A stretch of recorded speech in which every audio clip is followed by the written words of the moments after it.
আসসালামু আলাইকুম everyone, welcome back to my channel. আজকে তৈরি করে দেখাবো পেটি বার্গার বন। পেটি বানানো ঝামেলা ছাড়াই বার্গার বন বানিয়ে দেখাবো। আশা করি আমার রেসিপিটি আপনাদের ভালো লাগবে। ভালো লাগলে চ্যানেলটি সাবস্ক্রাইব করে দেবেন, পাশে থাকা বেল আইকনটি অন করে রাখবেন আমার ভিডিও নোটিফিকেশন সবার আগে পাওয়ার জন্য। তো খুব সফট তুলতুলে নরম এই বার্গার বনটি, আশা করি আপনাদের ভালো লাগবে। তো চলুন প্রস্তুত প্রণালীতে।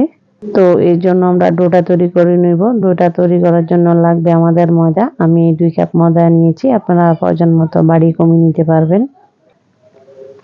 এর মধ্যে দিয়ে দিচ্ছি স্বাদ মতো লবণ, দিয়ে দিচ্ছি 1 টেবিল চামচ চিনি, তারপরে দিয়ে দিচ্ছি আমি 1 চা চামচ ইস্ট। আপনারা ইস্টের বদলে টক দই আর বেকিং পাউডার, বেকিং সোডা দিয়েও মেখে নিতে পারবেন। তো ইস্টটা দিলে জলদি অ্যাক্টিভ হয়ে যায়, তার জন্য আমি এখানে দিয়ে দিচ্ছি 1 টেবিল চামচ সাদা সয়াবিন তেল। আপনারা বাটারটাও দিতে পারেন। তো এবার ভালো করে আমি মিশিয়ে নিচ্ছি। মিশিয়ে নিয়ে এবার আমি কুসুম গরম পানি দিয়ে ডোটা তৈরি করছি। যেহেতু ইস্ট ব্যবহার করেছি, ইস্টটা তাড়াতাড়ি অ্যাক্টিভ হওয়ার জন্য অবশ্যই এখানে কুসুম গরম পানি ব্যবহার করতে হবে। তো এটাকে প্রায় 3 থেকে 4 মিনিট আমি ভালো করে মথিয়ে নিচ্ছি। প্রথমে এরকম আঠালো আঠালো হবে আর হাতে লেগে যাবে।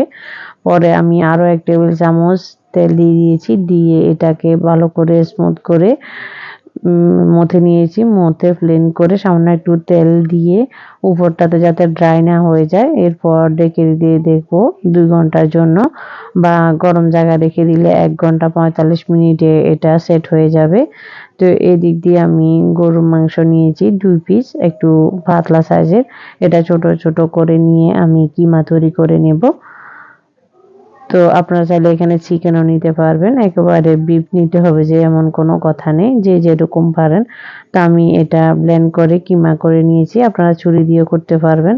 তো কিমাটা আমি এবার রান্না করে নিব। তার জন্য আস্ত গরম মশলা, দারচিনি, এলাচ দিয়ে 1 টেবিল চামচ তেল দিয়ে কিছুটা ভেজে নিচ্ছি। তারপর আমি দিয়ে দিচ্ছি বিফ কিমা, তারপর দিয়ে দিচ্ছি আদা রসুন পেস্ট 1 চা চামচ করে দিয়ে আমি ভালো করে নেড়ে চেড়ে এটাকে মিশিয়ে নিচ্ছি। যেহেতু কিমা, এটা সাথে সাথে আর লেগে যাবে, তো এই জন্য আমি জোড়া করার জন্য ভালো করে নেড়ে চেড়ে মিশিয়ে নিচ্ছি যাতে জোড়া থাকে। দিয়ে দিচ্ছি 1/2 চা চামচ লাল মরিচের গুঁড়া, সামান্য একটু হলুদের গুঁড়া, দিয়ে দিচ্ছি ভাজা জিরার গুঁড়া, গরম মশলার গুঁড়া, তারপরে দিয়ে দিচ্ছি এখানে গোলমরিচের গুঁড়া, তারপর সামান্য একটু পানি।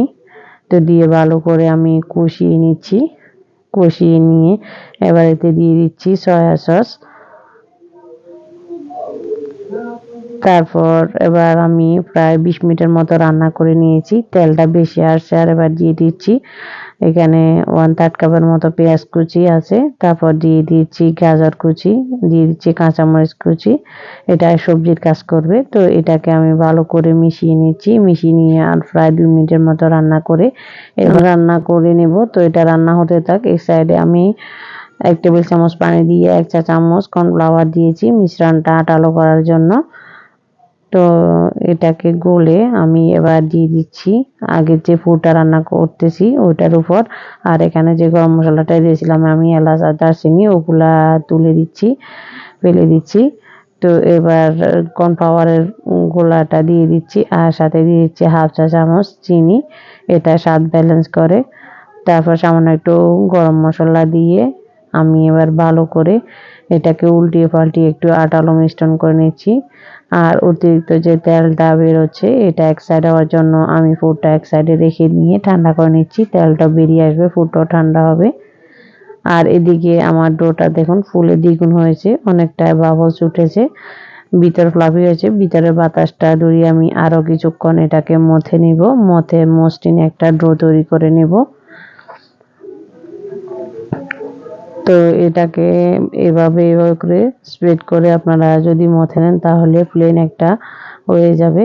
তো আমি যতটুকু বার্গার বন তৈরি করব ততটুকু পরিমাণে আমি লেচি কেটে নিয়েছি। তো এবার একটা লেচিকে আমি আরেকটু ভালো করে মথে হাত দিয়ে স্প্রেড করে ছোট রুটির আকারে করে নিচ্ছি, যাতে ভিতরের পুরটা দেওয়ার জন্য। তো আরেকটা আমি বেলে দেখাচ্ছি। দেখুন বেলানোর পর ছোট একটা রুটি বানিয়ে তো এবার ভিতরে 2 চা চামচ পুর দিয়ে দিচ্ছি। দিয়ে এবার আমি এটাকে গোল করে রুটির মতো বানিয়ে নিচ্ছি। তো এবার মুখটা সিল করে দেব। আসলে বলে বোঝানোর কিছু না, আপনারা দেখলে বুঝতে পারবেন। তো আমি মুখটা সিল করে দিয়ে একটা বার্গার বান আমার রেডি। তো এভাবে করে আমি আরো একটা বান আপনাদের রেডি করে দেখিয়ে দিচ্ছি। সামান্য একটু ময়দা স্প্রেড করে একটা বেলুন দিয়ে সামান্য একটু বেলে নিচ্ছি সমান করে। তো 1 চা চামচ আগের মতো পুর দিয়ে আবারও এর মুখটা সিল করে দেব। আপনার যদি মুখটা ভালোভাবে সিল না হয় তাহলে একটু পানি লাগিয়ে দিবেন। তো আমি যে সাইডে পুরটা দিচ্ছি ওই সাইডে একটু ময়দার মিশ্রণটা কম দিয়েছি। তো একটা যে পাতিলে আমি বেক করব ওই প্যানে একটা সামান্য একটু তেল দিয়ে কিছুটা ময়দা স্প্রেড করে দিয়েছি। বেকিং পেপারের কাজ করবে। আর এখানে 4 থেকে 5টা যে যেরকম স্পেস আছে ওরকম দিয়ে আমি 20 মিনিটের মতো রেখে দিয়েছিলাম। তো 20 মিনিট পর দেখুন এটা ফুলে অনেকটাই দ্বিগুণ হয়ে গেছে। তো এবার আমি ডিমের একটা কুসুম এখানে মিশিয়ে দিচ্ছি উপরে যে বার্গারের সুন্দর একটা কালার আছে ওই কালারটা আসার জন্য। তো তারপর দিচ্ছি সাদা তিল। আপনারা ডিমের কুসুমের বদলে গুঁড়া দুধ দিয়ে লিকুইড দুধ বানিয়ে দিতে পারবেন। শুধুমাত্র কালারের জন্য এটা দেওয়া। তো একটা চুলায় আমি প্যান বসিয়ে প্রিহিট করে নিচ্ছি। দেখুন অনেকটা তাপ।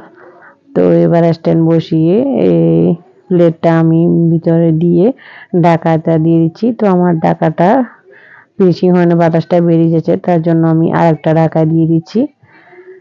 তো দিয়ে আমি 35 মিনিট মতো বেক করে নিয়েছি। 35 মিনিট পর দেখুন আমার কালারটা অনেকটা হয়ে এসছে, আবার অনেকটাই ফুলে গেছে দেখুন।